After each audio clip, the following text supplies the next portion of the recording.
ایک کامیابی کی شکل ہے اور ایک اس کی حقیقت ہے۔ کامیابی کی شکل کا تعلق ہمارے جسم سے ہے اور کامیابی کی حقیقت کا تعلق ہمارے دل سے ہے۔ The reality of success and the picture of success, these are two separate things. They've got absolutely nothing to do with each other. 1.25 lakh انبیاء نے آ کر ہم کو یہ بتایا کہ اصل کامیابی وہ ہے جو اندر کی کامیابی ہے۔ 1.25 لاکھ انبیاء نے ہمیں بتایا actual success is not what we see, but actual success is what's inside. مال ہے جیسے قارون کے پاس تھا، کیا کامیاب ہو گیا؟ شہرت ہے، نام ہے جیسے شداد اور نمرود کے پاس تھا، کیا کامیاب ہو گیا؟ وہ تو اپنی کسی قبیلے کا سردار ہے جیسے فرعون تھا، کیا کامیاب ہو گیا؟ نہیں میرے دوستو، نہیں۔ یہ تھوڑی سی زندگی ہے، 60 اور 70 سال کی زندگی، جس میں اس بات کو ماننا ہے کہ کامیابی وہ ہے جس کو اللہ اور اس کے رسول کامیابی کہہ رہے ہیں۔ ہاں، نہیں تو اوہو ایسی حسرت ہوگی، ایسی حسرت ہوگی، ایسی حسرت ہوگی۔ میں تو یہاں جب باہر نکلتا ہوں نا، قسم سے ان کی گوروں کی چٹی چمڑیاں دیکھ کر میرا دل خون کے آنسو روتا ہے۔ یا اللہ، اگر کیا یہ آگ میں جلیں گے اگر انہوں نے کلمہ نہ پڑھا تو؟ یا اللہ، یا اللہ، اللہ میرا بڑا قصور ہے، یا اللہ مجھے معاف کر دے، میں ان کو وہ زندگی ہی نہیں دکھا سکا جس زندگی کی طرف دیکھ کر یہ کھچے چلے آتے، کاش میں ان کو دکھا سکتا۔ یا اللہ انہوں نے سبھی کچھ تو دے دیا اپنا ہم کو، خوبصورت وادیاں بھی دے دیں ہم کو، سڑکیں بھی دے دیں ہم کو، ہمارے بچے انہی کے اسکولوں میں پڑھتے ہیں، ہاں، یہاں تک کہ ہم انہی کے ہسپتال استعمال کرتے ہیں، یا اللہ انہی کے بنائے ہوئے موبائل استعمال کرتے ہیں، یا اللہ انہی کے بنائے ہوئے جہاز استعمال کرتے ہیں، انہی کی بنائی ہوئی گاڑیاں استعمال کرتے ہیں، یا اللہ سب کچھ تو ان کا کرتے ہیں، ہم تو دینے والے تھے، ہم کب سے لینے والے بن گئے؟ یا اللہ ہم ان کو کیا دیں؟ ہم ان کو وہ چیز دے سکتے تھے جو چیز ان کی دنیا بھی بنا دیتی اور ان کی آخرت بھی بنا دیتی، اور وہ تھی یہ کلمے والی زندگی، یہ ہم ان کو دکھا سکتے تھے۔ اور اسی کا عزم کرنے ہم یہاں آج بیٹھے ہیں، اسی لیے تو یہ اتنی مبارک مجلس ہے، اسی لیے یہ اتنی مبارک مجلس ہے میرے عزیز دوستو۔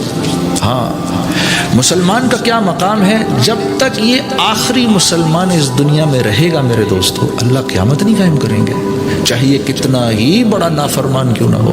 جس دن یہ آخری مسلمان جس کے دل میں کلمہ ہے، یہاں تک کہ جو آخری اللہ اللہ اللہ کرنے والا ہے، جب تک یہ ہے ساری دنیا کا نظام چل رہا ہے، جس دن یہ دنیا سے جائے گا، اللہ 7 زمین 7 آسمان سب توڑ دیں گے، نہ جبرائیل کی ضرورت، نہ اسرافیل کی ضرورت، نہ میکائیل، نہ 7 آسمان کے فرشتے، سب کچھ توڑ دیا جائے گا۔ اس لیے تو ہم اللہ کے خلیفہ ہیں، اسی لیے تو ہم اللہ کے خلیفہ ہیں۔ آپ سوچو، میں نے ایک دوست سے پوچھا، یہ گاڑی تیرے لیے، تو گاڑی کے لیے ہے؟ یہ گاڑی میرے لیے ہے یا میں اس گاڑی کے لیے ہوں جو اتنی اچھی لگ رہی ہے؟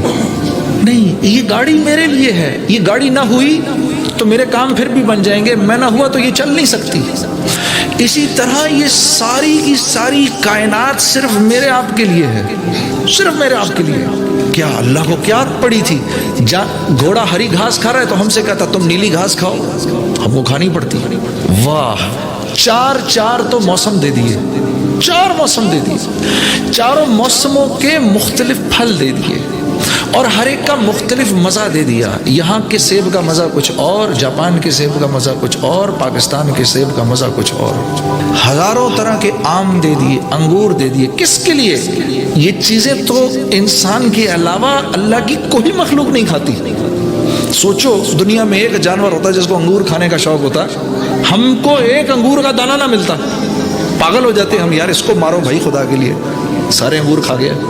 یہ سب کچھ ہمارے لیے ہے، یہ ساری کائنات کے مزے، اس کی عیاشیاں، یہ خوبصورت پہاڑ، یہ جھرنے، یہ جانور۔ اور اللہ نے ایک اور کام عجیب سا کر دیا، نہ مرغی کو پتہ ہے اس نے اپنی جان کا کیا استعمال کرنا ہے، نہ گھوڑے کو پتہ، نہ ہاتھی کو پتہ، کسی کو نہیں پتا۔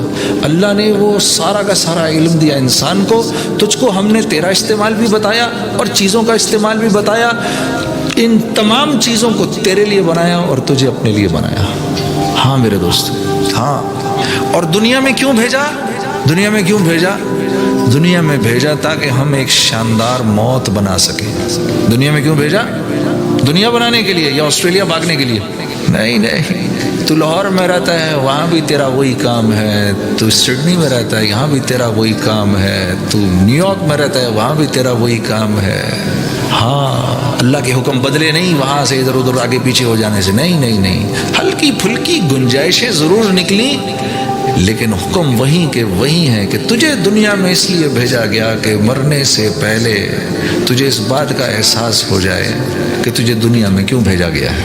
ہاں میرے دوستو, جس طرح بچہ ماں کے رحم میں رہنے کے لیے نہیں, انسان دنیا میں رہنے کے لیے نہیں. ہم تو جنت کی مخلوق ہیں. میں آپ کو نعت بھی سناؤں گا.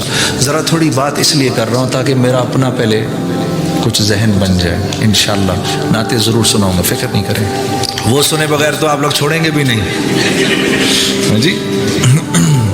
ہاں, ہم تو جنت کی مخلوق ہیں, ہم دنیا کی مخلوق تھوڑی ہیں. ایک گھر سے ہمارا دل تھوڑی بھرتا ہے, ایک سونے کی وادی سے ہمارا دل تھوڑی بھرتا ہے. اللہ کے نبی کا ارشاد بتاؤں آپ کو, آپ نے فرمایا, کم و بیش الفاظ ہیں, انسان کے پاس 2 سونے کی وادیاں ہوں, اس کا دل کرتا ہے کہ مجھے پھر بھی دل کرتا ہے تیسری مل جائے. اس کے پیٹ کو تو صرف قبر کی مٹی بھر سکتی ہے. اللہ کے نبی کا ارشاد ہے. ساری دنیا کے انسان مل کے, ساری دنیا کے انسان مل کر ایک انسان کی ایک خواہش کو بھی پورا نہیں کر سکتے. ساری دنیا کے انسان مل کر. کیوں؟ کیونکہ یہاں ہمارا دل نہیں لگتا. ہم تو جنت کی مخلوق ہیں. ہمیں تو ہزاروں کے قریب گھر چاہیے, ہمیں محل چاہیے, ہم میں سے کوئی بیمار نہیں ہونا چاہتا, ہم میں سے کسی کو بڑھاپا نہیں چاہیے, ہم میں سے کسی کو کمزوری نہیں چاہیے, ہم میں سے کوئی ہم میں سے دنیا کے اندر اللہ نے پابند کیا اپنے ساتھ 1 بیوی رکھ, گنجائش دی 3 اور کی. ہاں, لیکن اس کے باوجود بھی خواہش ہے 1 سے زیادہ بیوی ہو. یہ ایک فطری بات ہے.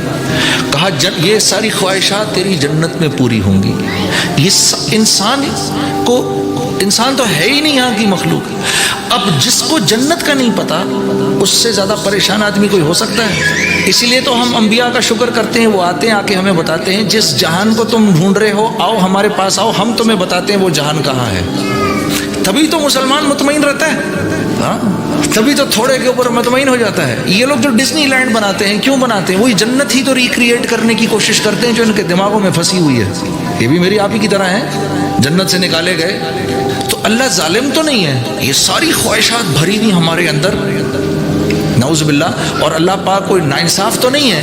ان تمام خواہشات کا دل کے اندر ہونا اس بات کا ثبوت ہے کہ اس جہان کے بعد ایک جہان ایسا کہیں آنے والا ہے جہاں یہ ساری خواہشات پوری ہوں گی.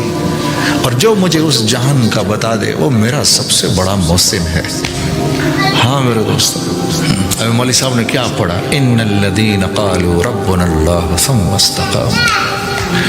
ساری بات کا لب لباب مولانا نے بیان کر دیا.